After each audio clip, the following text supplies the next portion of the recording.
Hey, yo, man, what time is it? You know what time it is, man. 2 a.m.? Yeah, man. Man, you know what? What's that? It's 8:46, bro.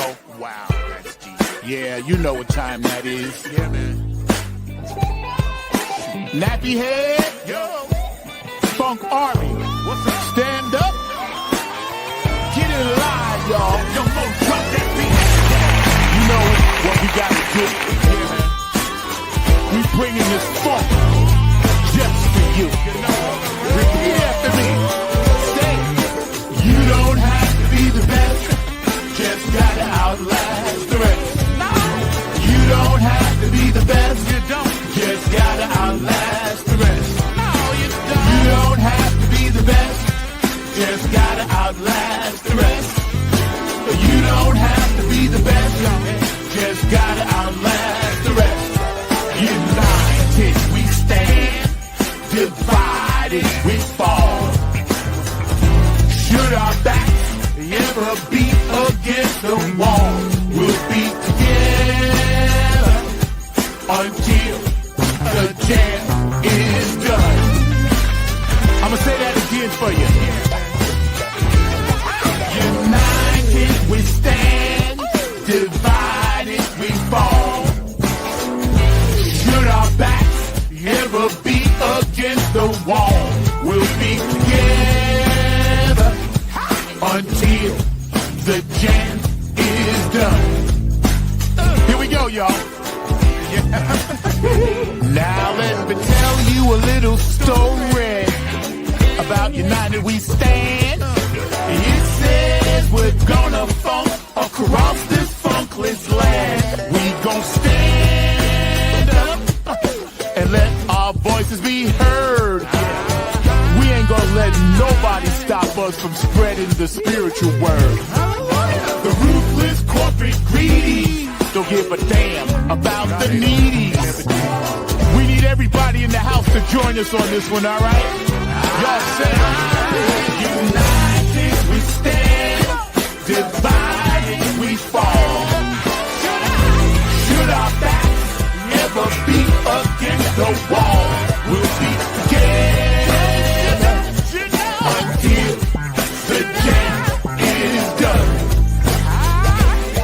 Are y'all out there? You feeling me? United we stand, divided we fall. Should our backs ever be against the wall, we'll be together until the jam is done. Yeah. Check. 1, 2, 1, 2. United we stand, divided we fall. Funkin' with the poor people most of all, as they poison our minds with food control. Third eye is wise, sacrifice. Wake up and see what they doing to you and me. Keeping a separate product of Illuminati, like the jail cell did my boss John Gotti. Dirty politics and high-priced prostitution reside in all the important positions. Just look around at the injustice in the world. Some forced to live in a deplorable conditions. Watch us, watch what we do. This rap is coming up just for you. So sit back, relax, check out our phone calls. The nappy hip-hop army always bumping in your drum. Twitter, tweet, the TikTok. The ruthless corporate greedies don't give a damn about the needies.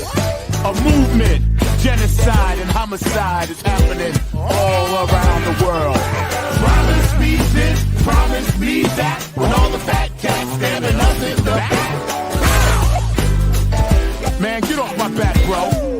Killing me. Let me see you wave your hand. We all wanna take a stand. Rise up against the corporate man. Let me head all across this land.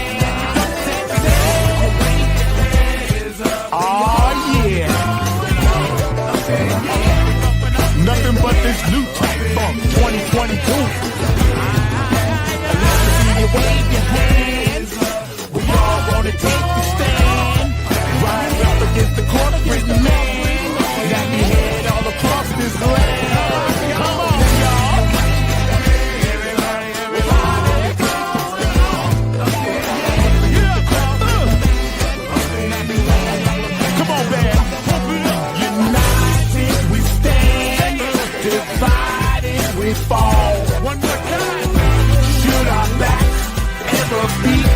against the wall.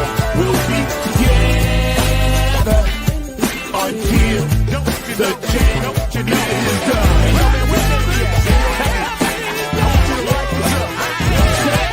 United we stand, divided we fall.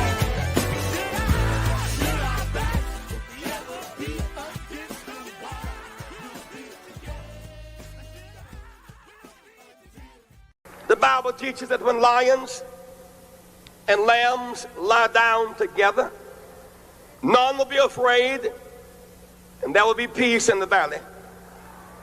It sounds impossible. Lions eat lambs. Lambs sensibly flee from lions. Yet even lions and lambs find common ground. Why? Because neither lion nor lambs want the forest to catch on fire.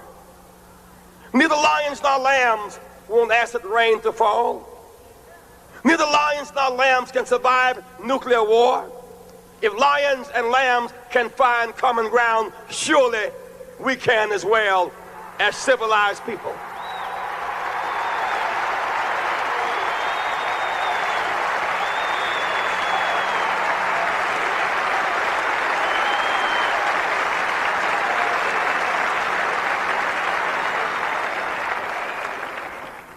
The only time that we win is when we come together. In 1960, John Kennedy, the late John Kennedy, beat Richard Nixon by only 112,000 votes. Less than 1 vote per precinct. We won by the margin of our hope. He brought us together. He reached out. He had the courage to defy his advisors and inquire about Dr. King's jailing in Albany, Georgia. We won by the margin of our hope, inspired by courageous leadership. In 1964, Lyndon Johnson brought both wings together. The thesis, the antithesis, and the creative synthesis, and together we won. In 1976, Jimmy Carter unified us again, and we won. When we do not come together, we never win. In 1968, division and despair in July led to our defeat in November. In 1980, rancor in the spring and the summer led to Reagan in the fall. When we divide, we cannot win. We must find common ground as a basis for survival and development and change and growth.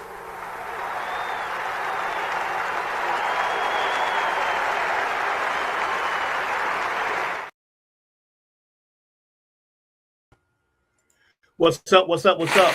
All my true funk soldiers, funky kids around the world. Funk from the front seat right here at 9 on the Grind TV.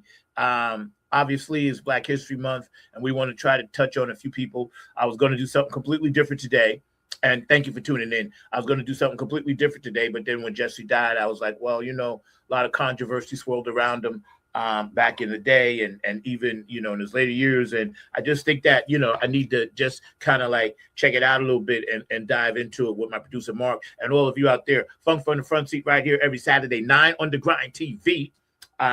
You know, and you can smash that like button and give us those thumbs up so we can get all this stuff around the world as we always do.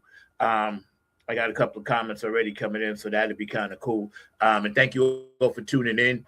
David Brooks, Dr. B, what's up? Giving some shout outs to a few people. My dog, Wayne Woodford, over here in North Carolina. You know, feel better, bro. You know, I just hit you up and we were just chatting as we doing this live. We chatting and, you know, I hope you feel better, man. Cindy K. Lane, of course, my funk sister out there, and, you know, Lisa Love out there in the West Coast, and all my peeps, George DeFunca Vinci down in Texas, Brooks up in Philly, you know, Kevin Harrington up in Philly. You know, we got people all around the world to check us out. And thank you, Monica from Sweden, for, you know, hooking us up with the music thing and playing our music over there for the Nappy Head Funk Army.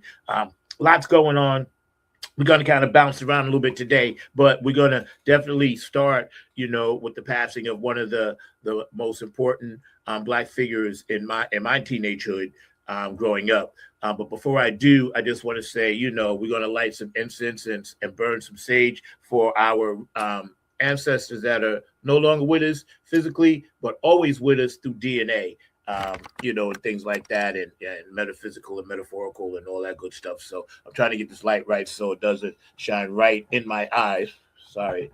Sometimes it does what it does, but it's cool. We'll work with it. I can't really tell because my studio screen is smaller. And anyway, if you have a birthday or happy birthday, if you believe in that kind of thing, and we want you to celebrate all your transitions around this planet every year cycle, whatever that may be. Many theories on that now. And if you had anybody that transitioned out, the sage is for them.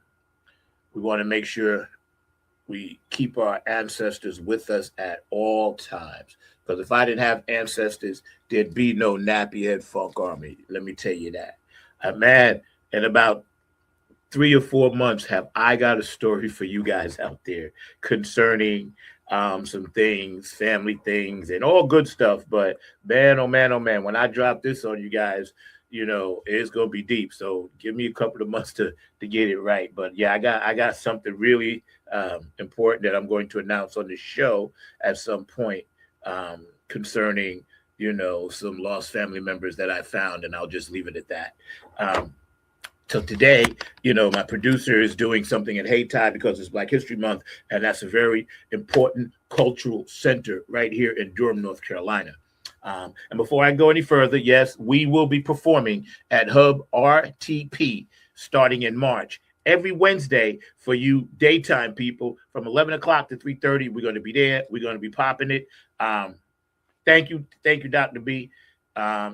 I'll get to that comment in a second, but every Wednesday, through Sonic Pie Productions, we're going to be down there, and we're going to be popping. Also, shout out to my guy, Diego. I love you and your family. I know you're going through stuff with your dad, and believe me, my heart is heavy for you, and you keep us posted on that because you got all our prayers and thoughts. And anybody out there that's dealing with something, seems like a lot of people are going through personal struggles and trying to get through it. But know that we're all here for each other. That's why Open with United We Stand. That's always going to be my anthem. United we stand, divided we fall. Should our backs ever be against the wall, we'll always be together because all we got is each other. We cannot depend on anybody else to come in and say, hey, did he put your $1 million check in someone else's box? That ain't going to happen. So we need each other. We need each other now more than ever. And don't you think we ain't going to hit the SCOTUS kind of thing and the Supreme Court and how, boom, and thanks to my my reporter out there, Jen Vanderputten, I love you. Thank you for always keeping it real. And, she's our Nappy Head Funk Army, Funk from the Front Street reporter out there in the world, keeping us real, keeping it funky, and making sure that I get all the important stuff as I need it to tell to you guys. And sometimes it's important to have other people on the team. Like I said, you need each other. So she's a huge part of Funk from the Front Seat, and keeping it real on the street out there and on the grind and all live out there for me. So I really appreciate that, Jen. God bless you, and your family. I haven't seen your mom in a long time, so I hope to see her soon. I miss your mom. I miss talking to your mom. But anyway, I digress. My producer, Mr. Mark Lee, always funky, always fast, always the best behind the glass. I appreciate you back there, bro. Everything that you do, these flowers are for you. And before I go any further, first of all, we just got to stay locked in and make sure, because here's the thing. Y'all know how this goes. In the summer, I got to make myself bigger so I can actually see my facial expressions. And I get to your comment, Dr. Brooks. That's right. I am somebody. For sure, Jesse did that. But check this out. So this summer, as we go about our daily summertime, springtime, summertime, fall time kind of things that we do, just keep in mind, just because you're different, just because someone else is different, just because, you don't agree with them, just because they don't agree with you, does not mean violence has to break out over simple conversations. And what are conversations? Conversations are words. And what are words? Words are just letters. And what are letters? Letters are part of spelling. So when we go back and forth like that, all we doing is what the upper echelon wants us to do. And I ain't even talking about the 1%. I'm talking about the puppeteers that control the 1%, and the 1% controls the 98%. If we do that and we constantly spell on each other, we're going to constantly be button heads. And that's the secret to breaking away from the matrix. Trust me, I know. I'm not in it. I know. You know, I have problems with my life like everyone else, but being a hybrid and not from here. And, you know, I know. I can see my third eye is so wide open right now. That's why I'm able to give you this information. And please, please, please, please, please remember what I said. You're going to come across people that you may not like. They may not like you, but words will cause, boom, that explosion. So imagine if somebody's calling me a nigger or calling me chocolate or chocolate like they do in New York, or eggplant or whatever, right? When I used to go in Italian stores or whatever, hey, chocolate, hey, eggplant, whatever. Imagine if I would have been angry and fought every single time somebody called me that. But in my mind, I'm like, they're words. An eggplant, yeah, I'm dark-skinned, whatever. You want to call me that? You want to refer to me as that? That's fine, right? Don't let spelling spell you, cast spells on you to be angry, to fight. Buddhist teaches that. Do not do that. Use the language that we must say, as in grand rising, as opposed to good morning. Just an example. There's nothing good about a morning because you're mourning something. So that's not good, right? But as opposed to words that counteract what you really want to say, just think and use less words that are more powerful to get your message out. And trust me, I've been doing this now for a minute. It will help you. And I'm not perfect. Don't follow me. Trust me. I'm not perfect. I'm just telling you what the creator is giving me the vision to tell you. That's why I believe this show is going on. It's 6th year. We started in COVID. Still can't believe it. Still doing it. So whatever. It is what it is. And for those of you out there that watch constantly, get your 6th year anniversary shouts out to me as soon as you can, because in May, of course, that's always our month, anniversary month, and we do shout outs. All right. Now, getting back to this spelling thing, there's a lot of, before we get to Jesse, and God bless him, there's a lot of theories, okay? And the theory is basically, you know, somebody's idea, they thought about it, they analyzed it, they wrote about it, they may have even done a paper on it, video, whatever, and they put it out as a theory. It's just a thought. It's a theory. You're theorizing that, hey, this could be, right? This is probably Occam's razor. The most simplest answer is probably the most correct. So when you look and theorize where we are right now, basically at ripping each other's throats apart over something that we feel is being done to us and is being done to us in the physical and the mental and the social economic and the realm of how do we break out of the matrix? And the answer is simple. I'm not religious, y'all know that, but I believe the kingdom of heaven lives within. That's the spirit that was put inside of us. So that's where we got to look. If you keep looking up for the answers, thinking that you're going to go down, doesn't work that way, yo. I'm trying to tell you something, man. Pay attention. You can afford free speech. It's like the kingdom of heaven lives within. So whatever your environment is, you have the perception to either understand it, not be a part of it, or be a part of it if it's a positive thing that you can be a part of, and that can help you, which in turn you can then help others.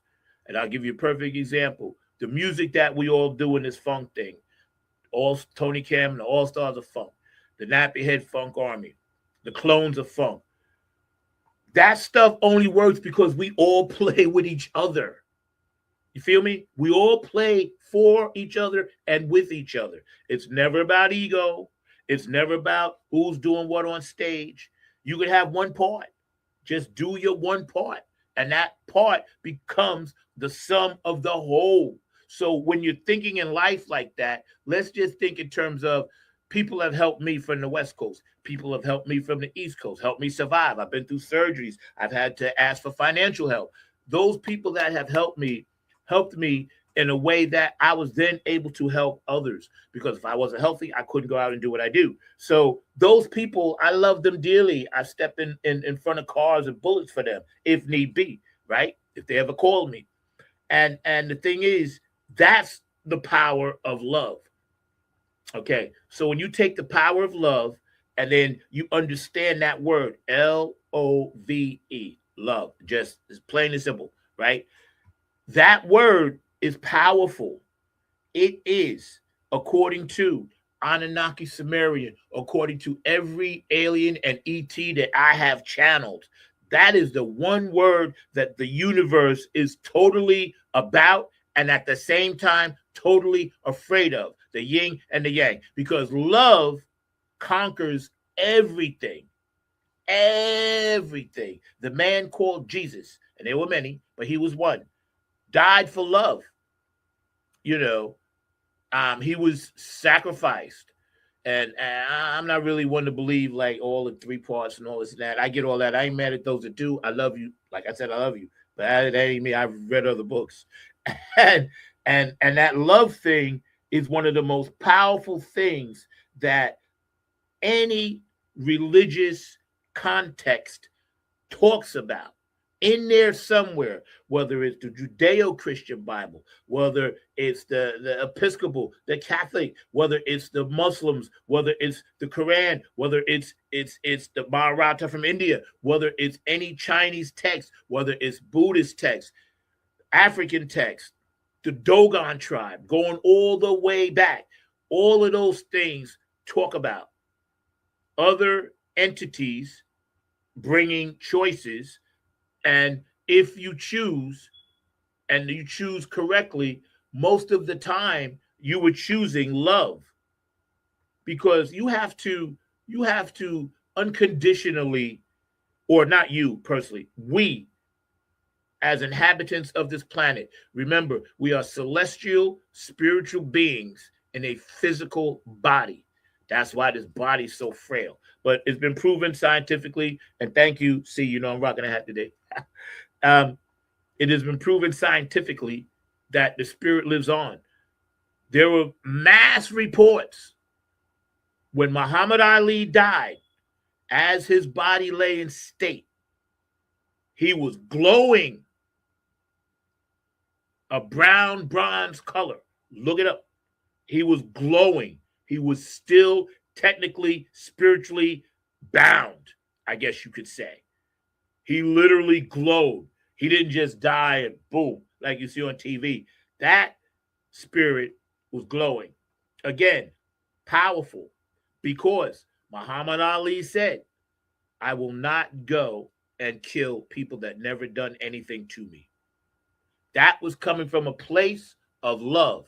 It was packaged as, yes, it's the rights. Yes, we're fighting civil rights. Yes, we're going to protest the war, this and that, and the third. All of that very well may be true.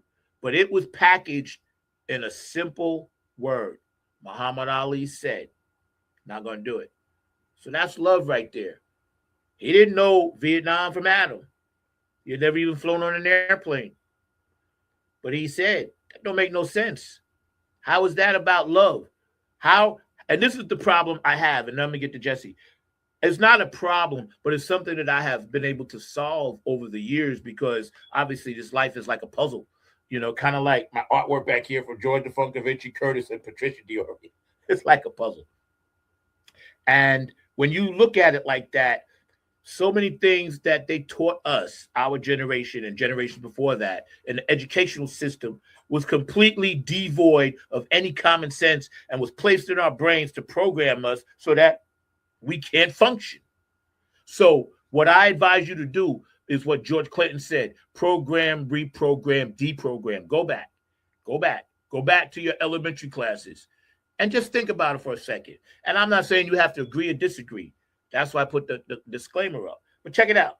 How are you going to tell somebody Native Americans don't count and Christopher Columbus discovered America where there were people here? What kind of lie is that to tell kids and make it a national thing? Like, nah, this is it. This is the book. We all had that same book. Everybody, I don't care what state you lived in, you had that social studies book. You had it because that was the only book they was giving out. And you had the Britannica, the encyclopedia from A to Z. You can look in there and find stuff up. We all had the same thing because there wasn't that many. So how are you going to tell people, like, hey, I'm going to use my phone for the example. This is the Bible. This Bible is the one I follow. Not me personally, but I'm telling the story. They told people this. This is the Bible you got to follow because I follow it. And in this very same Bible, we're going to talk about being a master and a slave. Now, you're not from here. We've captured you. You've been here, but the books lied about that too. But we're going to turn you into something. You're going to breed human beings. You're going to pick cotton. You're going to be sexually assaulted, physically assaulted. You're going to be killed, hung, bum, bum, bum, bum, the whole bit. All that's going to happen to you. But yet, I want you to follow me and this book. Now tell me, in a common sense way, and I'm not knocking the Bible because my dad was a minister, but these were questions I used to ask. And I'm not saying everything in the Bible is wrong or right. That's not the debate. What I'm saying is there are certain parts in there that were thrown in there to confuse us. I believe in the prophets. I know the stuff in there is very, very accurate at some points. I believe in certain things that they talked about, but it's also like the game of telephone. Whereas if I tell you something, you're going to tell the story different. And there's no way that, yes, there were many people before Jesus that were trying to get the earth right. You just have to look it up. You have to look for yourselves. You can't say, bang, we wiped out, in the Old Testament, and we came back in the New Testament, and it was a completely different person. I'm not really understanding how that makes sense for us today, right? One of the stories I told my dad, I was like, well, Dad, if Noah had the ark and he had all the animals, I said, and that was like basically in Africa, how did he get polar bears, seals? How did he get whales from Africa? I was always interested in the Arctic. I was like, how did that happen? And he said, son, he looked me in the eye and he said, I'm a minister. Yes, I preach the word of God, which the kingdom of heaven lives within. He always told me that. Funkadelic said that. Everybody said that. Jimi Hendrix said that. Earth, Wind & Fire said that. All the prophets and music, Bob Marley, all said inside is where heaven is at. It's okay to pray. It's okay to help people and pray and all of that. But inside is where the spirit lives. Doesn't live outside our body. So if the spirit itself, which many different scholars talk about, live hot and it's real, but it's not outside our body, it's inside our body, which is why Muhammad Ali was glowing. Now, every time somebody went to step up to hit people to how to tap into that hidden spirit, using their third eye, using biblical scriptures, using whatever means, because there's many ways to get there, just like there's many highways. There's many ways to get there. The universe is full. There's no way one way is going to just be the way. There's many ways to get there. They either executed them, snipped them, made them look bad, they cut them off, they dismembered them, they got rid of them, they rewritten all of their stuff, they didn't put it in certain books. So that's what I'm talking about. Understand the game. They've been playing the long game since the get-go.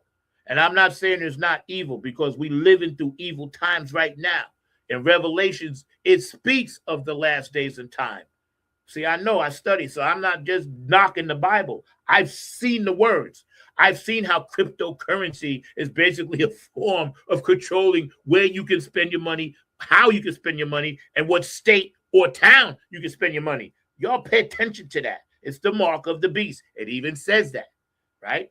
So, and remember, the opinions on this show are just ours. They are not the opinions of StreamYard, Facebook, YouTube, TikTok, Twitter. None of those people are responsible for my opinion, right?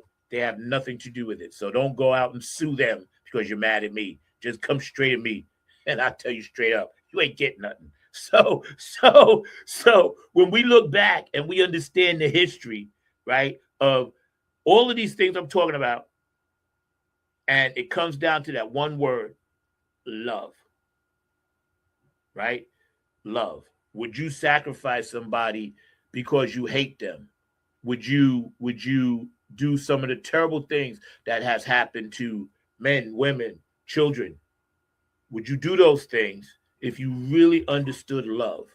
You know, there is nothing about being a politician to me that acts and stands on love. Now, there are many that have morality. There are many that I feel want to, but once you get in that seat, they be like, listen, the agenda you had, screw that. Here's the agenda, and you ain't going to see it. We're going to tell you what to do. You can't even look at it. So that's not acting out of love, you know. And acting out of love is something that I feel will heal this planet. When I went and hung out with the Buddhist monks, watching them, listening with Jen and John, it was such a revelation for me, because these men, these brave men, in winter storms, people yelling at them, harassing them, things like that. They did what they wanted to do. They knew there was a ripple in the middle of the United States. They knew there was a rift. They knew that there were things going on here that simply could not be fixed overnight. But what they could do and what they did is what that L word is about, love. They just simply said, we're going to walk and we're going to love. And that's all it was about. It was about peace. It was about peace, love, and harmony, which is when we started this show almost 6 years ago. It's for my monks. I feel your spirit. That's what we were about, peace, love, and harmony. Because I used to do a lot of music, and a lot of my music, you know, had curse words in it, and it was just the sign of the times, you know, the Prince stuff, the funkadelic stuff, and all of that. And then, you know, I got into some spiritual music that we did, Revolution. You know, I'll play one of the tracks from that I got loaded up that I wanted to play, called Praise God, produced by Kevin Harrington. Has some great musicians on it that I still work with. And I understood my platform was bigger than I thought it was. Smaller than, say, Prince's or Michael Jackson's or Madonna's or Chaka Khan's, but it was bigger than I thought it was, because what I realized is that people were paying attention to what I was singing and what I was saying on stage. And I used to walk out of the clubs and stuff, and, you know, we all be walking out, whatever, right? And I'm smoking a joint, I'm just chilling and watching people walk out, getting their reactions, and they singing the words to the songs. And I was like, dang, man, you know, that came out of here, you know, and I wrote it down and took it to the group, and then they put their shit on it, and then we spit on it, peed on it, played it, you know, and it's like they singing it. And I watch an interview with Prince. He channels me all the time, 3, 4 o'clock in the morning, he'll pop in and tell me stuff, right? And he was saying in one of these interviews that I watched that, you know, when he puts out music, he just puts it out. If they buy it, they buy it. If they don't, they don't. But the main thing is he's understanding most of the time what he was saying. That's why he switched and stopped using a lot of profanity, you know. And I notice now even George Clinton and Bootsy, when he switched and stopped going that way. When my mentors and people that I channel all the time started switching up, I realized, like, yo, I have to switch up too, because there's a change. Can't ever stay stagnant. There's always change coming. You got to be willing to change and adapt, right? And that all comes from love, because the elders know that, hey, some of this music that's out here, it may be taking you out of the hood, but it's actually planting seeds of deceit, anger, distrust, planting seeds in your neighborhood of like, I got to kill you because you're wearing the wrong color rag, or you're in my neighborhood, or you looked at me funny, or you stepped on my shoes, or why are you at my store? How is this stuff about love? How do we get what we're saying on this show? Smash the like button. Please subscribe. Funk from the Front Seat, 9 on the Grind TV, every single Saturday, 12 p.m. Eastern Standard Time, 9 a.m. West Coast time. And like Linda Shatter says, somewhere in the middle of 10 o'clock. How do we establish that love is the most important thing we can teach these kids? You know, people give me a lot of things. I'm going to show you this. I don't know if you can see it. It's a little heart, and it's a heart, right? You can see. and it's just love. And all these things that people give me, I cherish, because when somebody sings your song or gives you something that they have, or they understand that, you're doing something out of love, they tend to want to be part of that, right? That's why the Nappy Head Funk Army is a huge family, huge. They tend to want to be part of that. And as we do this podcast and we talk about the same things, everything interlaps, because one thing is the other, because both things are about love. It's like, let's just love each other. I see my producer, Mr. Mark Lee's back there, but I just wanted to open with that soliloquy because it's been on my mind all week. I kind of knew what I was going to say. I kind of wanted to let people know, like, hey, this love thing and this word today is important. So I'm going to bring in some comments right now. Welcome some people to Funk from the Front Seat. Dr. Brookenstein, I love you, man. Appreciate you and all your hard work that you're doing. And he puts up his comment. Rest in peace, Jesse Jackson. I am somebody. That one statement right there was almost like James Brown's "Say It Loud, I'm Black and I'm Proud," right? Because in the 70s, when we had that slogan, and I am somebody, and run, Jesse, run, and we were all like, wow, this is really happening. A black man is really trying to run for the presidency of the United States, praying for the family of that 19-year-old autistic man. Wow.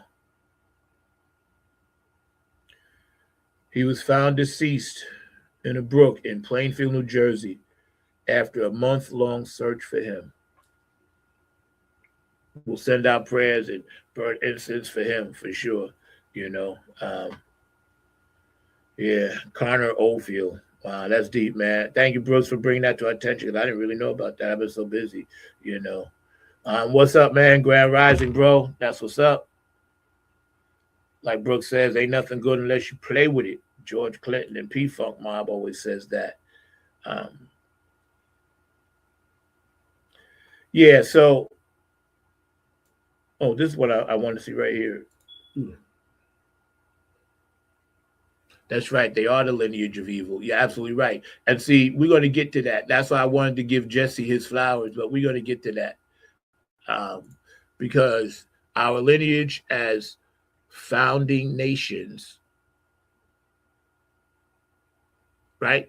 Our lineage of resistance, justice, and supreme love. That's right. That's right. That's what the Bible speaks of. It's all about love. It really is. And that word, I'm going to try to put that word in everything I do, everything I say. It's like, we love you. That's right, Dr. Brooks. That's all you got to say, man. And it's like, what's up, Lisa Love? Hey, sweetie, loving you. Miss you. Gotta get you back on when you're ready. Just let me know. It's all about that love thing, man, because, see, like people chiming in, that's love. It's no agendas, it's no like this, that, and the third. It's just people care about what's going on in the world, man. So, Mark, you ready back there, man? I think the light is funny behind you, so I can see it. It's already blinding me. But I'm gonna get you in because I wanna run one of these Jesse Jackson speeches, another one that we have. And thank you for putting this all back there for me because I was so busy this week. We want to kind of talk about it in a logical way because Jesse was controversial. Now, again, I was a teenager at the time, so my focus wasn't really on the who's, the hows, the wheres. All I know is I kept seeing this black man on television, which was rare, very rare. I think at the time there were only 3 black people on the news. Ed Bradley was one of them, and the other lady that was on Channel 7 was the other, at least on the East Coast. A lot of the other black, people that were in the struggle, in the movement, they were always on shows that were off-brand, like David Susskind show and the Merv Griffin show. They were never getting on mainstream. Black Like Me, there used to be a show called Black Like Me, and, used to be run by a guy named Gil Noble on Channel 7, and he wrote a book, Black Lives, White Lives. Black Lies, White Lies, right? And it's a very good book. It was written back in, I guess, the 70s, 80s. I still have that book. But Gil Noble was one of the few black men that was trusted to bring the message in a palatable way, as black people and brown-skinned people and Native Americans and women and transgender and gay people were all getting beat down because of just who they are, marginalized, right? Gil Noble, look that name up, Gil Noble. Mark, maybe you put that in the chat, because that book, Black Lives, White Lives, it changed my life, because I was just so propagandized by all the stuff, the lies that they taught me in school. And so how are you going to bring kids in a classroom and tell them you love them, give them milk and cookies, and then tell them, listen, you didn't have shit to do with history. We did it all. You ain't never done nothing, ain't never going to be nothing, ain't never tried to do nothing. Yeah, you made a few things, Adventures, Cotton Gin, Eli Whitney. Yeah, you did Harry Tubman, Escape, Underground Railroad. But what the fuck about everybody else? And I kept saying, I used to almost get kicked out of class because I was very radical, had my red, black, and green pick in my hair all the time, my red, black, and green shirt, my army jacket, because I grew up in the days when Malcolm was hitting it hard. You know, the Black Panthers was hitting it hard. And as a young artist and musician, all the older musicians I hung out with, they were into Huey P. Newton and all of that. They were into that because the music was about that. The music that was coming out, Soul Power, Say It Loud, I'm Black and I'm Proud, Marvin Gaye, What's Going On. The music was radical. So everything was changing at the same time. And those of you that are old enough to remember were basically reliving that, but it's in reverse. It's reverse. So, you know, we've completely lived through one change, and now we're at the end and the beginning of the last cycle of this thing. And what we got to do is, no matter what, don't let nobody hurt you, put their hands on you, but you got to understand, you got to approach these things called conversations and communication from a point of love. Because when you put out love, hopefully you'll get some back. Now, if you don't get it back, keep it moving. I'm sure everybody that went to see the Monks, when I went to see them and, you know, got a little gift from them and everything. Wait, where is it? Over here? Yeah, right there. You can see it hanging right here, this one. Given to me by the Monks. And they gave them to everybody. I wasn't special. And, you know, I didn't know these people from Adam. These are human beings that are walking through the snow and ice. And trust me, it was cold that night. So when I looked at that, and I was like, man, you know, the universe is trying to show us that these men who are not in the spotlight, how they became a global story because they were doing one thing.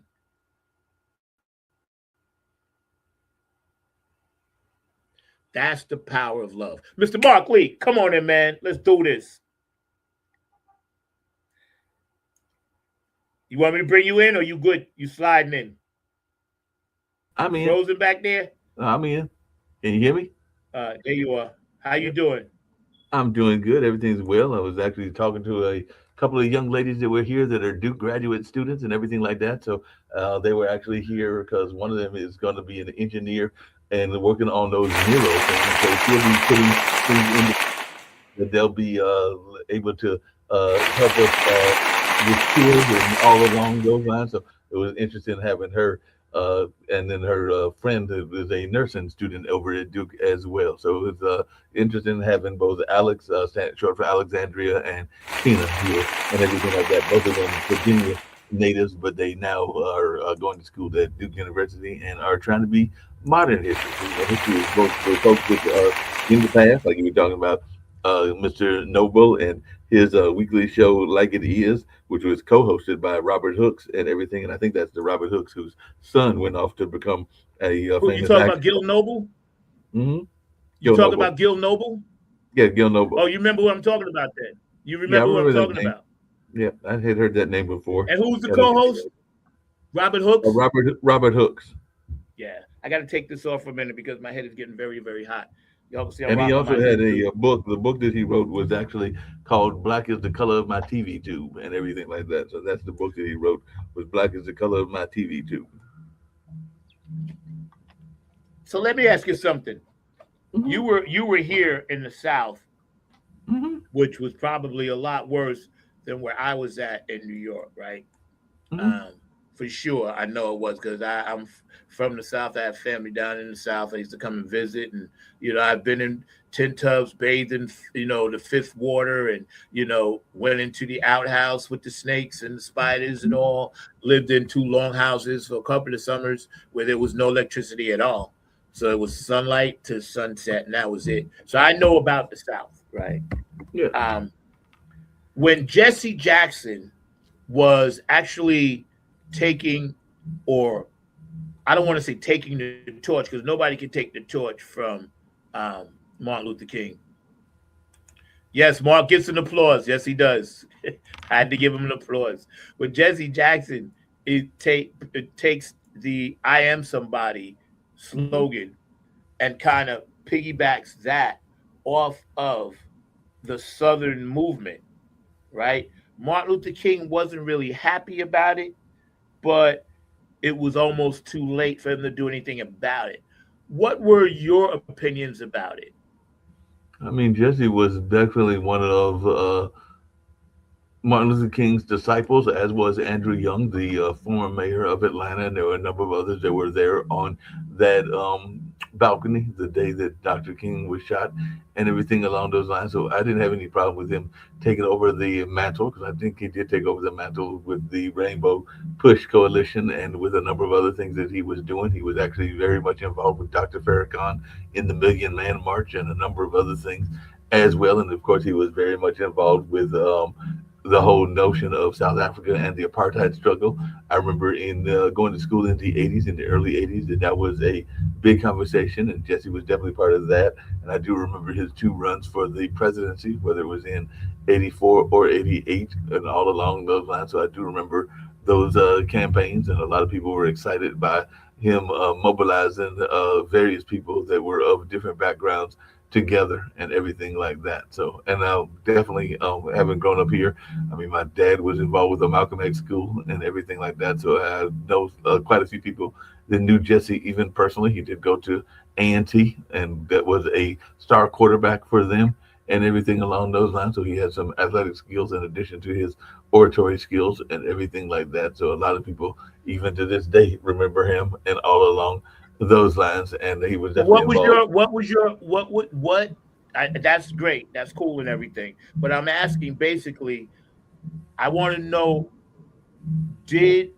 the South see Jesse Jackson as we did in the North? Because remember, we had Shirley Chisholm, and my thing is, again, see, history lies, because it wasn't always as tight as people made it out to be. But black people were always so afraid to tell the truth, like something bad was going to happen. And then now we come to find out later, the truth will set you free. So what I'm asking is, when Jesse started kind of being the one, right? In New York, it was about 50-50. I'm going to tell you, it wasn't like, oh, Jesse, because see, where we were coming from, we had already seen desegregation. We were already doing things that weren't allowed to be done in the South. So he used to give, and you can look this up, he used to give a different speech for the North than he did for the South. Because in the South and downtrodden places, he would give the speech of, we got to rise up, we got to do all these things. And he basically was coming through the churches. In the North, he used the media, he used the colleges, he went a different route. So what I'm asking you is, were you getting the same Jesse Jackson that we were getting? I don't think so. You don't think so, but I think so. I think that everybody was getting the same Jesse Jackson and everything along those lines. Because I mean, we saw him coming to the campuses. I mean, he came to Duke, he came to Central, he came to a number of other places, but he was definitely encouraging people to lead their revolutions and to make changes here in the South. Now, there were some things in the North that were different than the South, so I'm sure he tailored his messages based on who he was speaking to. But I mean, the same can be said about the Dr. King and Malcolm X and everybody else. People, but see, that was different though, because he didn't start the movement. He just picked it up and finished walking with it. They was actually starting it. That's my point. It's like I No, like but I'm Jesse. saying, but Don't there get me were wrong. movements. That, But don't get me. I like him. I'm not putting him down.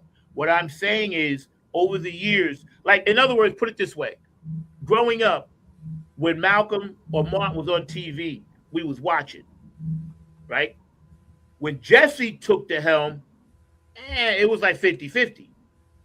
We didn't really pay attention because we knew what he was saying, but sometimes, and I saw this for myself, this young black man was trying to talk to him, and he just, I don't have time for you. Another young lady was trying to talk to him, and he told her, he's like, well, you're preaching at me. Like the mentality was different. That's what turned him off to a lot of us up there, because he wasn't coming from a place like Martin Luther King of in complete like, hey, it's okay, cool, whatever. He wasn't talking like, say, Barack would talk to a person. I've seen this personally myself. You can go well, back like I and said, I visit can't YouTube. speak to that. I just know that. No, listen what I'm saying. You can Google it and you can YouTube it and you can see what I'm talking about. A lot of times, if he was on the go and he was busy, he really wouldn't take the time to listen to the very people that was trying to vote for him. That's why he kept losing. I don't think that's the reason he lost, and I'm thinking that's not the Jesse that I saw. Let me tell you, black people were not voting for him. I'm gonna tell you straight up. They were voting for the Democratic person. He didn't have enough oomph and juice to get to be the Democratic nomination because it was Jimmy Carter, and then after that, I forgot who was running after that. Right around the time, and I remember this. Right around the time of Jimmy Carter, my father was voting, and he said, "I like Jesse Jackson." He called him Reverend. He said, "I like Reverend Jackson, but he's not going to collect the masses because his message became too internal, me, and that's what the research shows that Martin Luther King had a problem with, and I can pull it up and read it to you."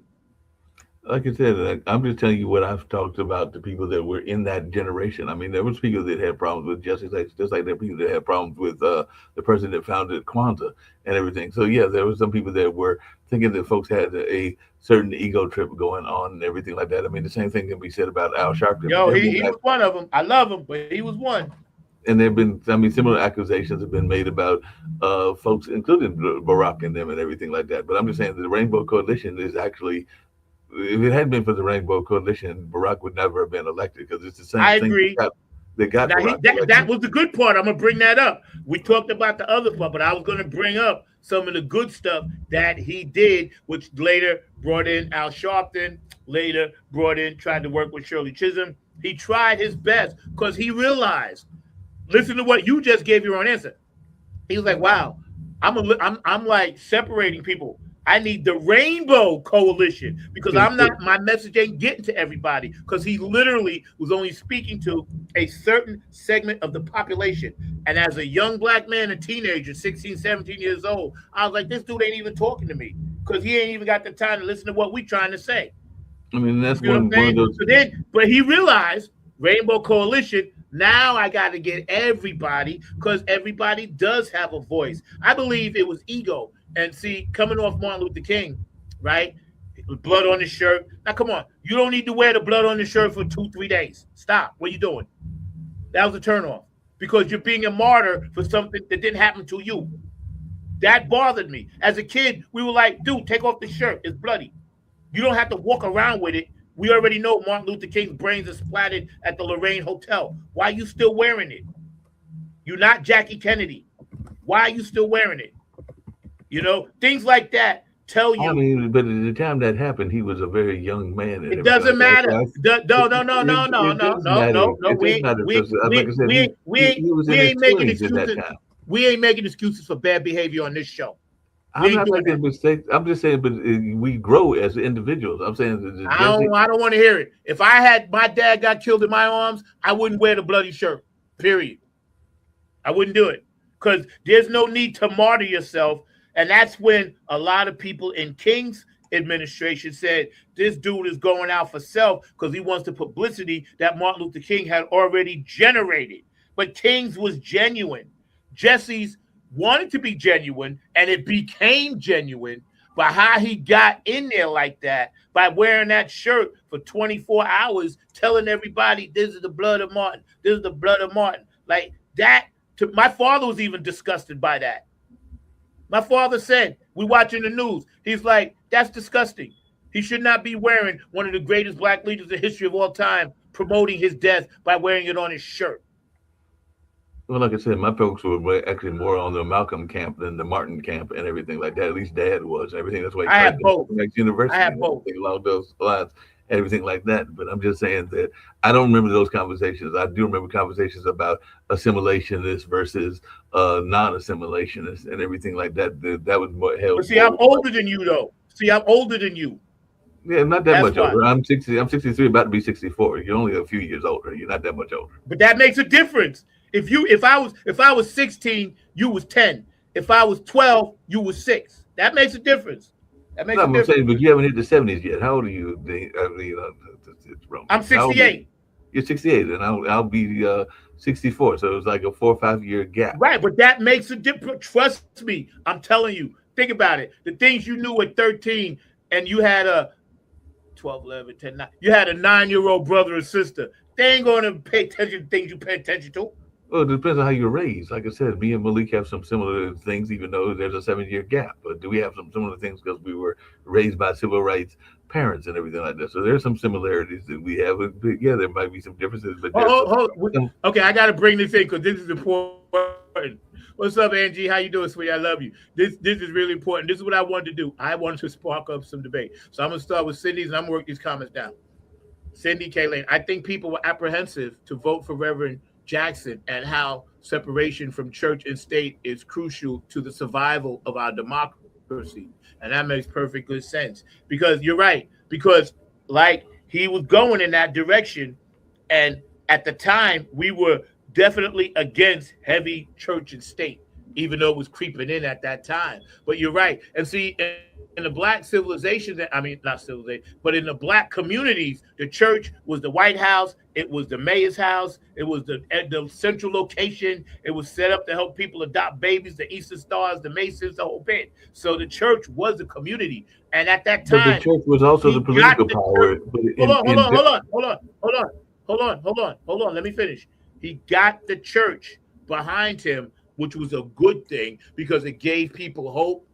Rainbow Coalition, it gave them direction, and it made people, what he did, and I think that's why we got to talk about his legacy, was so powerful because he gave people something else after King got shot. And that's the most, I think that's why God put him down here. Despite what he may did or didn't do, I think his mission was to let people know I'm still standing up here with this beacon, holding it for all the minorities. Come this way. I got to get to Angie's comment. Hold on. Mm-hmm. She says, yes, she says she can understand how people feel about the shirt. Now me personally, I was always like not so much morbid about things. So I just said, Dad, why is this man still wearing this bloody shirt? And we seeing the assassination pictures, this and that all over. Like, I kept thinking to myself, like, he's making himself part of something where he should kind of step back, regroup, reboot. But he was determined to get in front of the cameras and everything, which in a way was good, but in a way it was a turnoff to white America.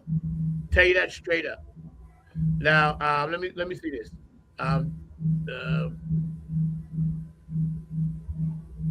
Yes, he did have aspirations to run for president, and he tried, Alpha. He tried to run for president, but he could never get enough votes in the South to become a nominee. He had DC, he had most of New York, he had some of Philly, he had Jersey, some of Jersey, Maryland maybe. But once you cross the Mason-Dixon line, they wasn't going to vote for our boy. They wasn't going to do it because they killed the guy that was his mentor.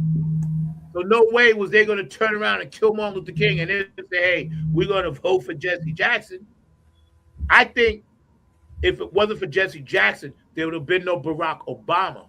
But unfortunately, Jesse Jackson had to pay the price Kind of like Michael Holmes had nobody to fight when Muhammad Ali retired. Kind of like the wrong time, wrong place thing. See, and when social media came about, right? And by the time Jesse was still trying to help the Al Sharptons of the world and Barack Obamas of the world, he became even more useful to me because then he was like, well, we could all look at Jesse and be like, wow, he's one of the founding fathers of the movement. So now Barack can stand on top of him. That's why I'm not knocking the man. I'm just saying there were certain things that happened back in the day that I saw that just turned me off. I didn't have a vote because back then you couldn't vote till you was 21. Then they loaded to 18. So I didn't have a vote. But I got to say, I wouldn't have voted for him. Like We used to talk about it in school. We used to make fun of it. And it wasn't even a serious subject because they never talked about it. Our beloved Dr. King was a spiritual sacrifice. Yep. And the blood on that he wore for days on his shirt. We need talk. We do, but see, again, sometimes when you got Malcolm. Part of what he said he was doing it for, and this was a man that was 26 at the time. He claimed he was doing it at that time, so he was very young at the time that he did it. And we all know that. Nah. See, but that again. See, but I'm just saying. But part of the reason he said he did it at 26 was he was claiming that it was symbolism that he was going to continue the movement. So that's the reason he claimed that he wore the bloody shirt and everything. He was seeing it as a form of symbolism that this is showing that I'm going to maintain the movement and continue the movement and everything like that. So he had a reason that he gave the networks of the time, whether that was Walter Cronkite or whatever. Yeah, he did. You got to remember, you got to think of it in terms, you got to look at it in terms of the whole. Martin Luther King had everybody. When Jesse was doing what he did and tried to be separate from it, it says right here, Martin Luther King really wasn't happy with that because and I got this Martin Luther King and the SCLC. That's part of the selfish thing. He went for self because again, I focus back on what 26-year-old do you know that doesn't go for self and everything like that? That's my point. Plenty. Look at Jasmine Crockett. She ain't out for self. No, some people would argue that she is out for self, and she's actually older than that. Because I tell you why. She's not out for self because she's a minority and she's a woman. Yeah, but I'm just saying, and she's also older. She's not in her 20s; she's in her 30s, if I remember correctly. So she's also older. I don't know how old she is. All I know is she's much older than Jesse was. Jesse was literally just. All I know is this. I was in high school, and they came to my high school. You were a few years older than him. I mean, a few years younger. No, you're not hearing what I'm saying. Listen to what I'm saying. I am right. Listen, I was in high school. There was something called it was the Black Organization for Student Scholarships. It was called BOSS, right? And Jesse was supposed to come to our high school and talk with us in BOSS because he was trying to go around the country and help. And look it up yourself, BOSS, Black Organization for Student Scholarships. And he was trying to go to certain places to talk to young Black people about going to college as opposed to getting shot up in Vietnam. Because if you went to college, you didn't have to go to Vietnam. So what he was doing, he was organizing, but he was organizing in a way that for us as Northerners, it was almost like, well, I don't want to say use because that's not the tainted word, and I'm sure the man wasn't trying to do that. But all I know is I seen him blow off too many students that was trying to talk to him about the real change that we needed as young Black people, and that turned me off. I couldn't vote. I would not have voted for him. I would not have voted for him. No, and I got a lot of people did. A lot of people did not want to vote for him for various reasons, and some of those are like the reasons that you're talking about and everything like that. But I think that, I'm just saying that he grew and developed like we all do, as he got older. Yes, he did. Like yes, he did. And I'm happy. I'm just saying that what you're talking about is that a young man that literally was fresh out of A&T, and yes, he had been involved in some of the. It does matter. We all grow and develop as we continue to. But why does it matter? Why does it matter where he came from? No, I'm saying we all could. Well, one that's what shaped his. A lot of where we come from is how we are shaped. So he actually was involved in the whole city movement. So he was actually helping those kids in Greensboro at A&T because he was there when that was going on. So you are shaped by what you do and everything. So it does matter where you come from, because he was actually anti when they had the sit-ins.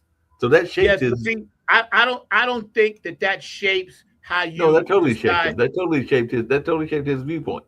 Okay, well, if did it shape his viewpoint to go for self when it's like I am somebody? I mean, that shaped his development of the "I am somebody" speech. The "I am Yeah, somebody" but just see, saying we again, all that are was somebody. for self. That was That's for not the self. The "I am somebody" speech, because he did it for The and I explained it slogan, on another the show. slogan, the slogan doesn't go for self, but he was using it for self. I'm telling you, I saw it. And I'm saying that that's what your perception in New York was. That's not the No, it's not a in the South. perception. It was reality, because he wouldn't talk to nobody that kept asking him questions about what we wanted to talk to him about. No, and It was reality. Zach, I'm just saying that different people have different viewpoints based on as you grow as an adult and everything like that. What he did when he was 26 years old, which is the things that you're talking about with the shirt and everything along those lines. I don't think that that's the same as what he was doing in 1988 when he was running for president, and he was like in 1976. Jesse was supposed to come to my high school and speak at the board's organization. But a lot of times we're colored by our personal experiences. There are people that I don't like because of things that they did with me and everything like that. So that's not what I'm saying. In other words, this is what happened. There wasn't enough money there for him. I'm gonna just come out and say it. No, but I'm saying that whole notion. I don't know who was managing Jesse at that time and everything like that. So yes, his managers might have been like, there ain't no money there, don't go there. So that could have been his managers at the time and everything like that. I don't know. That's my point. That see, you just solidified my point. But I'm saying I don't know who's managing him at that point. I mean, there are people that I met at the National Black Theater Festival that I didn't like because they came off that way. I ain't talking about them. I'm talking about Jesse Jackson. You just solidified my point. A lot of black people in New York was like, yo, this dude is just coming for the money. But I mean, that's what people have been saying about Al Sharpton for years and everything like that. But we ain't talking about Al Sharpton either. But I'm just saying. I'm talking about Jesse. This is Jesse's time. I'm saying people have different viewpoints based on their reactions to how they handle them and everything like that. That's just general, plain common sense. People have different reactions to different people. There are people that don't like Barack because Barack didn't come right. I know that for a fact here in Durham. Well, I got a comment. Hold on. Right? He's not going to get up there and say, yes, this is a symbol of a blood sacrifice. Now, who does that? Nobody does that. But my point is, to me, and thank you for that comment. That's very cool. Martin Luther King, the whole assassination thing, and they're still trying to uncover and figure it out, right? I just didn't understand, like, nobody else, like John, you said John Young was there, right? The guy that said, hey, Andrew good trouble, he was there. A lot of people was around, but I'm trying to figure out as a human being, right? If my father got his head blown off of my arms, I'm changing my shirt out of respect for my father. I understand that, but I'm saying, and I can only speak for. But I ain't gonna get hung up on that. I'm just saying that was one thing that I didn't like. But I'm just saying, and I can only claim what he said during those times, which is that he was saying. Hold on, we got another comment. The reason he did it was to show that the movement was still living. I get, and he did. We established that. At the end, Martin Luther King stated that he was integrating his people into a burning house. Shortly after that, he was sacrificed. See, now that's the point. Because Martin Luther King even realized we should have been going for self, keeping our own stuff, our own stores, our own schools, our own that was the whole thing with the Black Wall Street. But that was not just. But we also have to remember that a lot of this was outside forces destroying it. I mean, that's part of what I talk about at Daytown all the time. Whether it was by a bomb, like in and you're right. Whether it was a fire in Wilmington, or whether it was so check this out. Running through the town. You're right. Like you're right, and you're absolutely right. And I appreciate.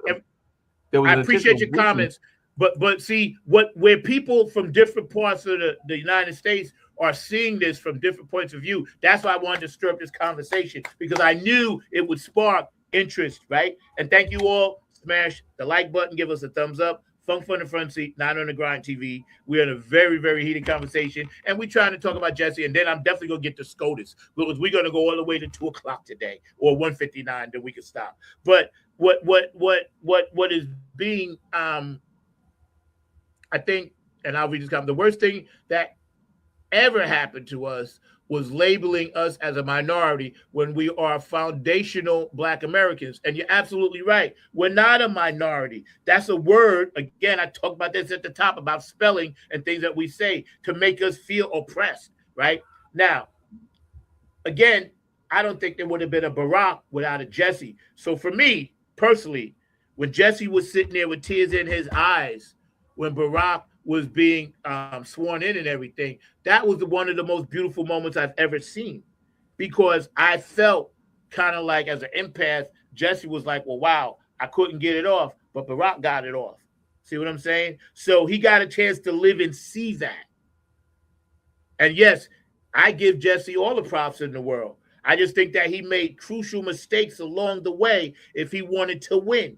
And the object was to try to get on the Democratic ticket to win. It wasn't to bring people along. He wanted to be the president, and he went about it the wrong way. That's what I'm saying. And I know he went about it the wrong way, because all of us said if we do get a vote, or they change the law to 18, which I think they did 2 years after I graduated high school, then he gave us nothing to vote for. That's why Al Sharpton, with all of his antics and what he does, I like the man. I met Al Sharpton at a P-Funk concert, was talking to him, standing right next to him. But a lot of these things happen for the money. We know the white men that run this country have always been about this, right? We already know that.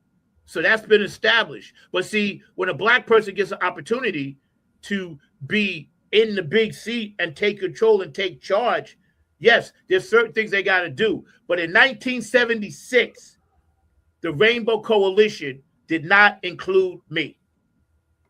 I was not included into it, because it was only for people in church, and only for people that were gay, and only for people that went with what Jesse was saying. It didn't have very few. If you notice, Stevie Wonder endorsed him. I think maybe a few others endorsed him, but not a lot of musicians came out to endorse Jesse, because in my opinion, like I said, he wasn't speaking to everybody. And I hated the fact that I got to even come on the show and say that, because I read the history and I reread it last night about a lot of things, right? And I think that, hold on, let me get this up, because this was important too.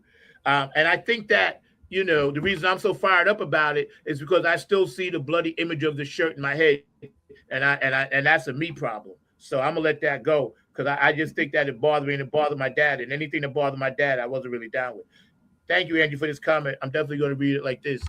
The I Am Somebody speech, it was for little Black children and Black people. When Jesse said it was for the individual to tell self, I am somebody, I remember that with that speech, I saw a change in this one boy in my class. He was bad to the bone. But after that speech, he really changed. It made me feel good. Even though I was told this was I was told this every day by my parents. And you're absolutely right. It did change people. It was for little boys and little girls, because he saw the Black community was crumbling. And I'll give you all of that. I believe me, that's a fact. And I never disputed that at all. I think that was probably one of the best things that he ever put out there, because he kind of like, well, James Brown said a lot, I'm Black and I'm proud. And, he basically was telling people, you are somebody, even though they're telling you you're not, and that's important. I wouldn't be where I am if it wasn't for Jesse Jackson, but again, being the radical that I am, and being from seeing other things that this world has done, I see life a lot differently than most. Not better or worse, just different. Because I was upset that they didn't even put the flags at half mast for this man this week. No, they won't. They won't let them lay and rest in the rotunda. They turned it down. Well, So that's my defend point. Like, how you going to treat a man? How you going to treat a man that's so important to everybody, that like this? I mean, part of that is because of who's in power and what their attitude is. Well, toward that's Black my folks. point. That's what I'm saying. It's like, we know the evils and stuff that's being done, but my thing is, why aren't more people upset like me that the flag ain't at half mast? No, a lot of people are upset. A lot of people are upset that he's not at the rotunda. I Who just are told you they? that. Who are they? I mean, I can name folks that are writing No, I'm letters. talking about nationally, reporters, not you and Nationally, me. no, I'm talking about. I've seen. How do you think I found out that it wasn't at the rotunda? Because it was a nationally reported story. All I had to do is go to the post office and look at the flag. Well, I got that, but I'm just saying. But the rotunda is because there's only been, I think they gave some BS reason for not doing it. But Billy Graham was in the rotunda, and there was another famous. Oh, Rosa Parks was in the rotunda. So definitely there have been times that because they said that it's only like I guess for presidents and others, but there have been other times because I know that they had the body of Billy Graham in the rotunda, and they had the evangelist, and they had the body of Rosa Parks. So if they can't say that that hasn't been done in the past, because it has been done in the past. Well, again, like I said, I'm not knocking the man. I love the man. Again, it goes down to that word love. I'm just telling you his impression of what he left on us as teenagers in New York. Because Yeah, and again, I'm just saying, but that wasn't the same here because he was engaged that's with my original question. That's and why I that's it. asked But you, he was how engaged was with it? teenagers here in the South, so he was part of Yes, the civil rights. He was part of the Woolworths right. activity.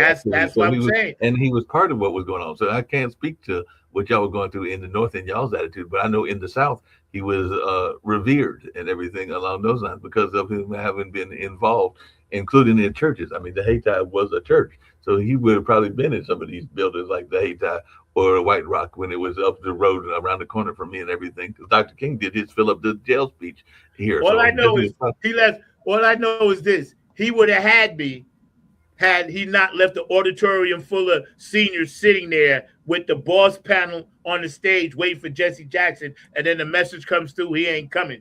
Then we was all like, F this dude. Right, and like you said, and different people have different attitudes based on their personal opinions. But what happened to Yeah, them, I that's told right. you, It was an experience, bro. Because we were all excited. We had the buttons, we had everything. We were so excited to meet this guy because none of us never met Martin Luther King. So we were so excited to meet him. And if they would have gave me a mic and I would have asked a question, I would have been like, "Why are you wearing that shirt? right, Why did I you wear got that that. shirt like that?"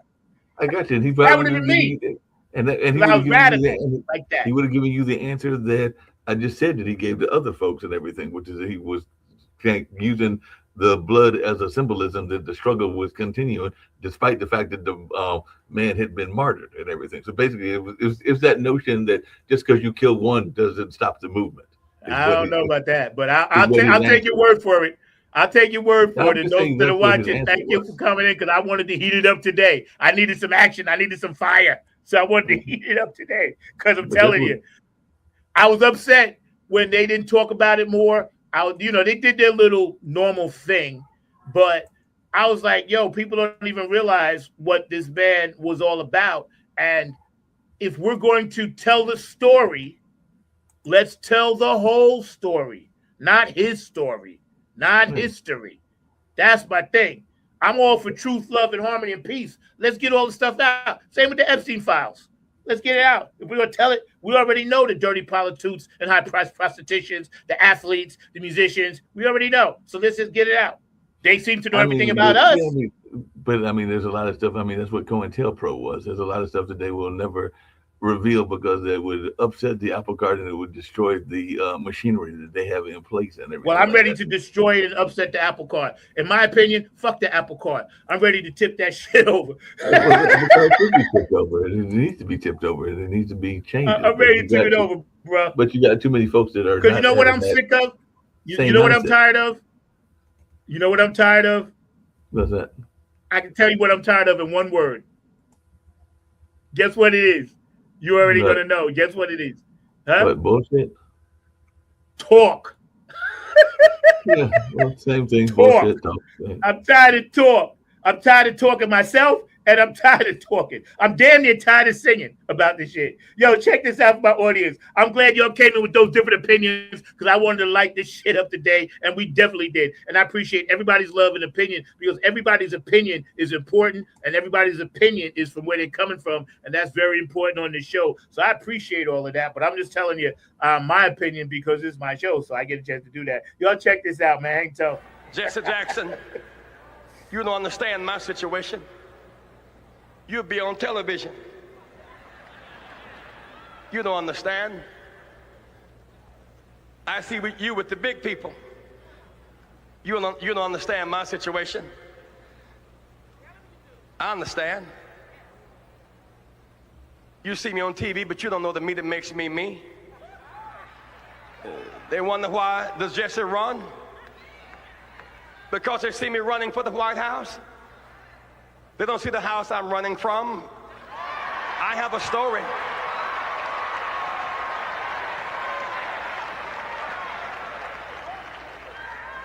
I wasn't always on television.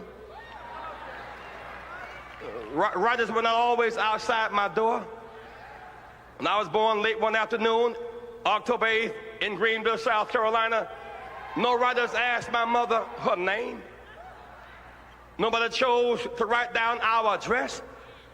A mama was not supposed to make it, and I was not supposed to make it. You see, I was born a teenage mother who was born a teenage mother. I understand. I know abandonment and people being mean to you and saying you're nothing and nobody and can never be anything. I understand. Jesse Jackson is my third name. I'm adopted. When I had no name, my grandmother gave me her name. My name was Jesse Burns till I was 12. So I wouldn't have a blank space. She gave me a name to hold me over. I understand when nobody knows your name. I understand when you have no name. I understand. I wasn't born in the hospital. Mama didn't have insurance. I was born in the bed at house. I really do understand. Born in a 3-room house, bathroom in the backyard, slop job by the bed, no hot and cold running water. I understand. Wallpaper used for decoration? No, for a windbreaker. I understand. I'm a working person's person. That's why I understand you, whether you're black or white. I understand work. I was not born with a silver spoon in my mouth. I had a shovel programmed for my hand. My mother, a working woman. Some of the days she went to work early, with runs in her stockings. She knew better, but she rolled runs in her stockings so that my brother and I could have matching socks and not be laughed at school. I understand. At 3 o'clock on Thanksgiving Day, we couldn't eat turkey because Mama was preparing somebody else's turkey at 3 o'clock. We had to play football to entertain ourselves. And then around 6 o'clock, she would get off the Alta Vista bus and we would bring up the leftovers and eat our turkey, leftovers, the caucus, the cranberries, around 8 o'clock at night. I really do understand. Every one of these funny labels they put on you, those of you who are watching this broadcast tonight in the projects, on the corners, I understand. Call you outcast, low down, you can't make it, you're nothing, you're from nobody, subclass, underclass. When you see Jesse Jackson, when my name goes in nomination, your name goes in nomination. I was born in the slum, but the slum was not born in me. And it wasn't born in you, and you can make it. Wherever you are tonight, you can make it. Hold your head high. Stick your chest out. You can make it. It gets dark sometimes, but the morning comes. Don't you surrender. Suffering breeds character. Character breeds faith. In the end, faith will not disappoint. You must not surrender. You may or may not get there, but just know that you're qualified and you hold on and hold out. We must never surrender. America will get better and better. Keep hope alive. Keep hope alive. Keep hope alive. On tomorrow night and beyond. Keep hope alive. I love you very much. I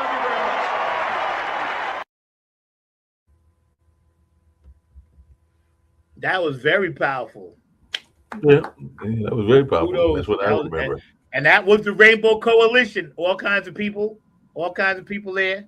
I dug that. And see, I remember, what year was that? I think that was 84. Yeah, I remember. See, during the 80s, we was in the Reagan era. So unfortunately, there was no way they was going to let Jesse even get a sniff at the nomination. And that's the sad part. Because I do believe when he was in the White House, he did good. I do believe when he talked to presidents and went to rallies and things, I do believe he was out there fighting like he should have fought. Yeah, But and the two times he ran, that was the first wave of conservatism, kind of like what Trump is in the third or yeah, fourth wave and everything like that. So I don't know that. Well, I agree that he was the reason that we got an Obama, but I don't know that that would have been the right time for Jesse to get in the office. So, and that's what I was it trying was to make tricky, that right? point It would have been like that tricky. because it was a different era. That was the era around the time of Reagan, and it was super conservative Right, in the country and everything like that. That was the time of Jerry Falwell. That was the time of a lot of right. very conservative religious leaders, even. Right. That's why and you're right. And see, that's why I say whoever was on his squad made a critical error. Not him, but his team around him. Because what they should have realized is this. Listen, these kids coming out of high school at 17, 18 years old are going to be ready to vote in the next election. So you need to go after them. That's how Barack got in because he realized, yo, the old people going to vote how they're going to vote. I got to go after the youth. And what we kept trying to understand, first of all, we was all upset Jesse blew off our high school. But second of all, we was trying to figure out, well, he's not really talking. He's talking about the slum and the ghetto, but we ain't really that. And then he's talking about his journey, and that lifts us up from a black man in a position of power point of view, and we love that. But he really didn't get down to the nuts and bolts of what he was going to actually try to do besides just give us all this lifeboat that we needed. So we all got I in a mean, lifeboat. It was great. It was great. We all got in it. But see, we didn't have he didn't think about us being eligible to vote.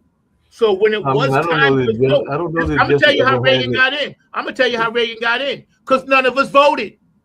No, I'm not, and I will agree with you that either he or Dukakis, I don't know that they necessarily had a agenda. I mean, that's what we talk about now is a plan and everything like that. And I don't remember a plan in terms of like Obama had a plan for some of the things he's going to do, like healthcare and some of the other things. So I don't remember Jesse giving a true plan, and I'd have to go back and see what his platform was because I don't remember his platform. I just remember his speeches and everything. But the other thing I was going to say earlier is that a lot of the folks like Jesse came out of the church background. So I know what that other reader, listener of yours was saying about the separation of church and state, but not in our community. Because like I said, at the time that the Hayti was St. Joseph, and at the time that White Rock was around the corner from here, and everything actually was like literally maybe upon 100 feet away from here. And that, At the Angie, time just that so you St. know, that Marcus was was, a lot of the hold on. people were doing their meeting and their strategizing in the church, but not I doing got you. church But hours. I just got to tell Angie something. That was me to tap that comment in because that was one of the greatest speeches I ever saw him. Because Mark ain't watching the comments, so but that was me, not Mark. I gotta get credit when credit is due. Yeah, but Hold on, got another I'm the comment. one to pick the speech. Hold on. The change, Angela, the change Jesse made in the boy in your class is amazing. That's dope. Yeah, that's See, real that's cool. why this show is so good because we get to spark conversations up about things that everybody can relate to. Because the reason why I brought up all of this stuff is because we reliving it. That's why I don't like it. No, And we I'm telling definitely you, live in it. But I'm just just saying, like with this, just like this dude was selling shot glasses and a piece of his ear, whatever. You know what I'm saying? It's the same thing. Like people that to me want to be martyrs are extremely, I guess, of importance to themselves, but the average person doesn't care about that. The average person cares about, can I go out in safety? Can I buy food? Can I have a good job? Can I take care of my family? And can I enjoy myself in life and relax and retire? It's not really that complicated. No, it's You not that know, complicated, but part of it, I mean, I'm not going to go into the whole martyr conversation because people choose to be martyrs for different reasons, for whatever their reasons may be. But the other thing with the whole economic thing is that a lot of the figures are manipulated. Because if you hear, and I'm sure we're going to hear this on Tuesday, he's going to make it seem like the economy is wonderful, and he will have some statistics that can back him. But you and I know that if you go to the grocery store, it's still hard to get basic. that's why I'm watching Midas Touch. You funny too, Angie. That's why I'm watching Midas Touch Network. I'm trying to actually get Ben on here. I emailed him. He emailed me back. They're busy, but I'm gonna get the dude for my. And I watch BBC News too. But see, again, we already know all this stuff. And like you said, Mark, you're one of the most intelligent people I ever met on this planet. So I give you your kudos for knowing history and especially Black history. You know much more than I do. You know, but I think today, when I thought about Jesse Jackson, two things stuck out, and we already covered one. The other was I wanted that flag lowered, and I even asked the guy in the post office, "How come the flag?" Because I got a post office box. I asked him, "How come the flag isn't lowered for Jesse Jackson?" And he said, "Because the government won't allow it. It's a government building." Right. It's a government decision because Johnson, the head of the House, is the one that turned it down because the family approached him about. We got. Though that's coming from a place of love. Like, how do you not love this man no matter what he didn't do or did do, and he did so much for the country at the time. But again, what bothers me as a Black man and Black Americans, we forget like what people have done in the struggle. We forget, and we have to constantly remind ourselves that they're taking away our history. They're taking it, erasing it. They're like, no, this didn't happen. This didn't happen. Take that picture down, tear that down. They're taking it away. And you mark my words, all my non-white brothers and sisters, sooner or later, they're going to start taking away your history too. I mean, they're already doing that to some degree. I mean, I had a guest That's on what I'm my. saying. That's what I'm I saying. mean, they're starting to do that not just with Black history, but with the Latin history and other histories as well, and everything. So I mean, and there was a recent ruling. I think it was in Philadelphia that he had to put up the slave exhibit because the judges are not necessarily, including some judges he appointed, agreeing with him because they even said that thing about the tariffs as well and everything. So they're not always agreeing as much as he thought they were going to agree because they see the injustice as well. So we all know what happened in the ruling, right? We all know. And I'm going to try to get this on the screen so y'all can see it. Did you see the other quote from about Obama? Which one? It was from Alpha. Nah, what was it? I'll bring it up. It was just about the 1%. The 1% that runs the country would never let Jesse Jackson be president. Obama is on all truth, did nothing for foundational Black Americans. They give the inclusion. They give the illusion of inclusion. Because that was my thing that a lot of people Thank said you. about. See, that's what I'm talking about. See, that's the real truth. That's the thing. Thank That's you. the thing. Even with Obama, is that Obama came from the world of organizing to some degree and everything, and he. While he did a lot in office and everything, he also was known as the deporter in chief because he actually deported as many people, if not more, than Trump did and everything like that. So he did some things that were not that great, and definitely part of that was that he had to do it in order to play the game because he was playing the game also.